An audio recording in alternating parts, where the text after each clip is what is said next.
Isa sa gusto kong i-share na naman sa inyo ang ating pag-harvest dito ng ating okra. Aba, nag-ano na siya. Ito, medyo madami-dami ngayon ang ating pwedeng nakuha.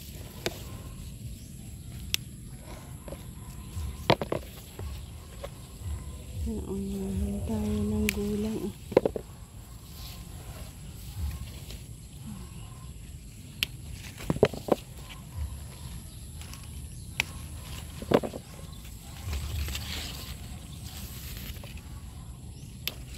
Ito ang pwede nating ma-harvest daily dito sa ating garden.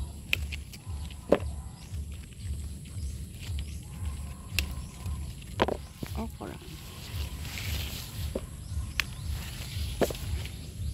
Isang araw, dalawang araw na hindi mo ma-harvestan is gulang.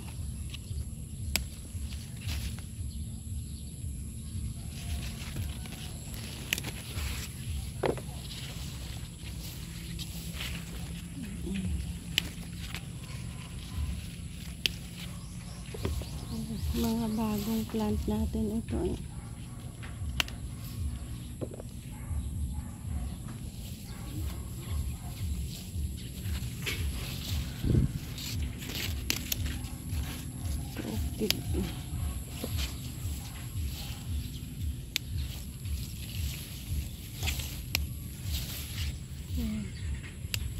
Medyo madami-dami na rin ang ating na-harvest.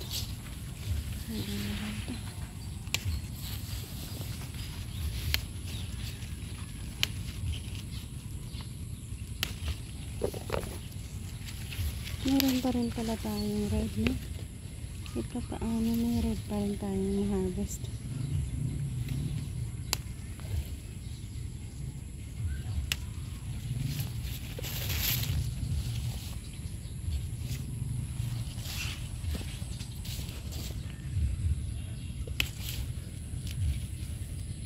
Aba.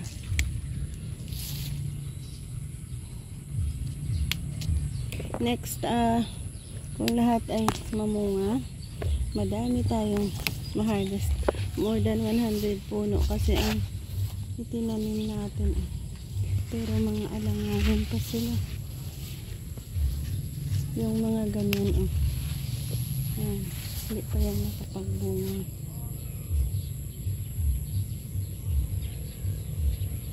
At ito ang ating kabuuang na-harvest araw na ito. So, thank you and God bless. Sana the fresh gulay ang ating pwedeng malaga. At isawsaw sa masarap na at maanghang na sawsawan.